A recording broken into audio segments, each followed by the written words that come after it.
वट सावित्री व्रत की आप सबको बहुत बहुत बधाई हो। यह व्रत बहुत ही महत्वपूर्ण है। इस दिन सुहागिन महिलाएं पूरा 16 श्रृंगार करके अपने पति की लंबी आयु के लिए वट वृक्ष की पूजा करती हैं। वट वृक्ष को त्रिमूर्ति ब्रह्मा विष्णु महेश का रूप माना जाता है और इस वर्ष इस व्रत के शुभ संयोग भी बन रहे हैं। इस दिन महिलाएं पूरा श्रृंगार करके और सावित्री और सत्यवान की कथा को जरूर सुनती हैं और वट वृक्ष की परिक्रमा करती हैं। अपने पति की लंबी आयु के लिए व्रत रखती हैं, पूजा पाठ करती हैं। यह व्रत सुहागिन महिलाओं के लिए बहुत ज़्यादा महत्वपूर्ण है, क्योंकि इसी दिन सावित्री ने सत्यवान अपने पति की मृत्यु को टाला था और यमराज से वो लड़ गई थी। वट सावित्री व्रत कथा। सती सावित्री ने अपने पति सत्यवान के प्राण यमराज से वापस लाने के लिए जो कुछ किया, ये पौराणिक कथा इसीलिए बहुत ज़्यादा प्रचलित है।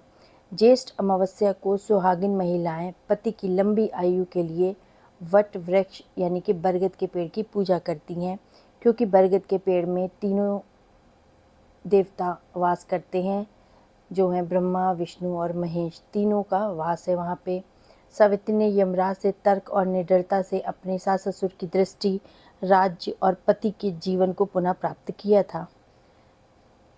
मद्र देश के राजा अश्वपति की पुत्री सावित्री ने धूम्रसेन के पुत्र सत्यवान को पति के रूप में चुना, जो वन में रहते थे।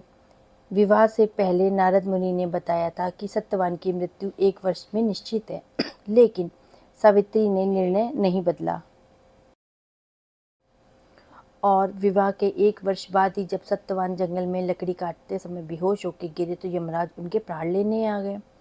सावित्री यमराज के पीछे पीछे चल पड़ी। यमराज ने उन्हें वापस जाने को कहा, लेकिन सावित्री ने पतिव्रता धर्म का पालन करा और पीछे चलना जारी रखा। सावित्री की भक्ति निडरता से प्रसन्न होकर के यमराज ने उन्हें 3 वरदान मांगने के लिए कहा। पहला वरदान था ससुर की आंखों की रोशनी और खोया हुआ राज्य वापस मिल जाए। दूसरा वरदान था पिता के लिए पुत्र, और तीसरा वरदान था स्वयं के लिए सत्यवान के साथ 100 पुत्रों की माता बनने का वरदान मांगा। यमराज ने उन्हें वरदान दे दिए। सावित्री ने तर्क किया कि पुत्र की प्राप्ति के लिए पति का जीवित होना आवश्यक है। यमराज ने सावित्री की बुद्धिमत्ता पूर्ण तर्क से प्रसन्न होकर सत्यवान के प्राण को वापस कर दिया। मान्यता है कि सावित्री ने बरगद वृक्ष के नीचे ही अपने पति के प्राण पुनः प्राप्त किए थे, इसीलिए इस दिन वट वृक्ष की पूजा की जाती है, जो कि दीर्घायु का प्रतीक है। इस दिन महिलाएं निर्जला व्रत रखती हैं और सावित्री सत्यवान की कथा सुन के अखंड सौभाग्य का आशीर्वाद मांगती हैं। आपको पूजा विधि और शुभ मुहूर्त के बारे में अब मैं बताती हूँ। राधे राधे, आप सबका स्वागत है मेरी चैनल में। आज हम वट सावित्री व्रत 2026 में कब पड़ रहा है और इसका शुभ समय क्या है। वर्ष 2026 में वट सावित्री व्रत शनिवार 16 मई को रखा जाएगा। यह व्रत ज्येष्ठ अमावस्या तिथि पे रखा जाता है, जो कि पति की लंबी आयु और सुखद वैवाहिक जीवन के लिए स्त्रियां रखती हैं। इस दिन बरगद के पेड़ की पूजा का विशेष विधान है। वट सावित्री व्रत 16 मई 2026 शनिवार को रखा जाएगा। 16 मई 2026 की सुबह 5:11 पे अमावस्या तिथि शुरू होगी और अमावस्या तिथि का समापन 17 मई 2026 को रात को 1:30 पे होगा। सुहागिन महिलाएं बरगद के पेड़ वट वृक्ष जिसे कहते हैं की पूजा करती हैं। बरगद के पेड़ को ही वट वृक्ष कहा जाता है, इसीलिए ये वट सावित्री व्रत बोला जाता है। सावित्री सत्यवान की कथा सुनी जाती है और पति की लंबी आयु के लिए प्रार्थना की जाती है और आशीर्वाद लिया जाता है। महिलाएं 16 श्रृंगार करके वो जिस हिसाब से सुहागन तैयार होती है अपनी शादी में, उसी तरह से वह पूरा 16 श्रृंगार करती हैं। वो लाल रंग की साड़ी पहनती हैं, लाल रंग की चुनरी लेती हैं, लाल रंग की चूड़ी पहनती हैं, मेहंदी लगाती हैं, आलता लगाते हैं और सिंदूर, बिंदी, पूरा श्रृंगार करके इस व्रत को किया जाता है और पूजा की जाती है। पूरा श्रृंगार करने के बाद वट वृक्ष की परिक्रमा 7 या 11 बार की जाती है। कच्चा सूत धागे से वट वृक्ष को चारों तरफ से लपेटा जाता है और बांस के पंखे से वट वृक्ष और पति को हवा की जाती है। ऐसा बोला जाता है कि ऐसा करने से आपकी मनोकामना पूर्ण होती है। और उदया तिथि के अनुसार 16 मई को ही ये व्रत रखना उचित माना गया है। सनातन परंपरा में ज्येष्ठ महीने को खास माना जाता है और इसी महीने अमावस्या तिथि पे वट सावित्री व्रत रखा जाता है। सुहागिन महिलाएं इस व्रत का साल भर इंतजार करती हैं। मान्यता है कि यह व्रत पति की लंबी उम्र और स्वस्थ जीवन के लिए मांगी जाती है। इस दिन पति की लंबी उम्र और वैवाहिक जीवन में सुख शांति के लिए मनोकामना की जाती है।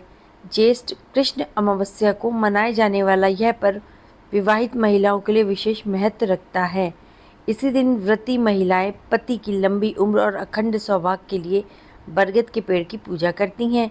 वट सावित्री का पर्व सुहागिनों के लिए विशेष महत्व रखता है। इसी दिन सती सावित्री की तरह ही पति की लंबी उम्र की कामना के लिए महिलाएं इस व्रत को करती हैं। वट वृक्ष की पूजा महादेव मान के की जाती है और मानता है कि इस दिन सावित्री ने यमराज से अपने पति सत्यवान के प्राण वापस लिए थे। ज्येष्ठ माह के अमावस्या तिथि को यह पर्व हर वर्ष सुहागिनों द्वारा मनाया जाता है। इस व्रत को बरगदाई के नाम से भी जाना जाता है। देवी सावित्री ने अपने दृढ़ निश्चय और भक्ति के बल पे यमराज से अपने मृत पति सत्यवान को पुनः जीवित किया था।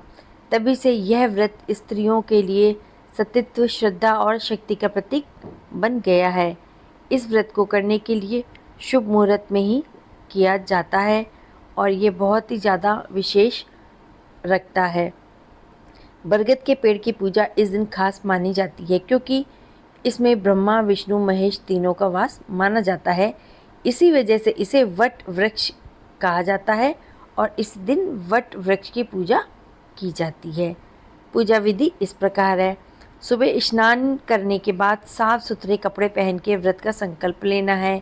बांस की 2 टोकरी लेनी है, उसमें सप्त धान्य भर लें। उसमें से एक पे ब्रह्मा और सावित्री व दूसरी टोकरी पे सत्यवान और सावित्री की प्रतिमा स्थापित करें।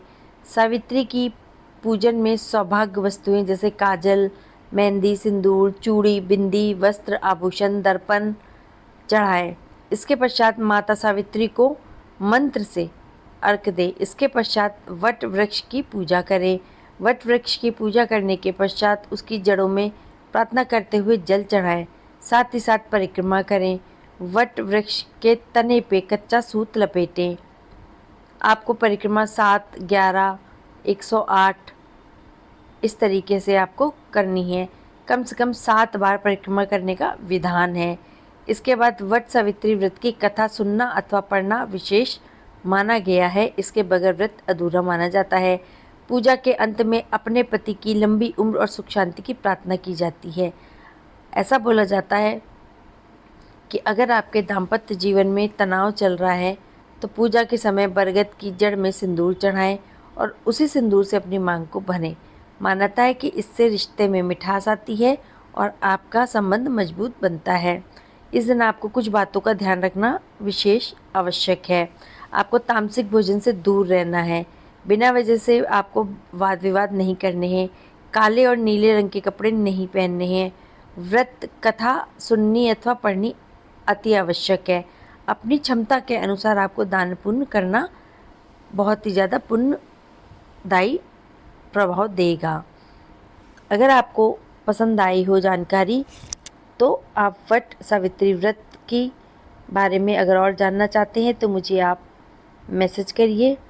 और अगर आपको चैनल पसंद आया है तो इसको लाइक, शेयर और सब्सक्राइब करिएगा ताकि मैं इसी तरह से आपके लिए हर चीज़ की जानकारी, हर व्रत की जानकारी और हर व्रत की कथा पूजा विधि और शुभ मुहूर्त के बारे में आपको बताती रहूं।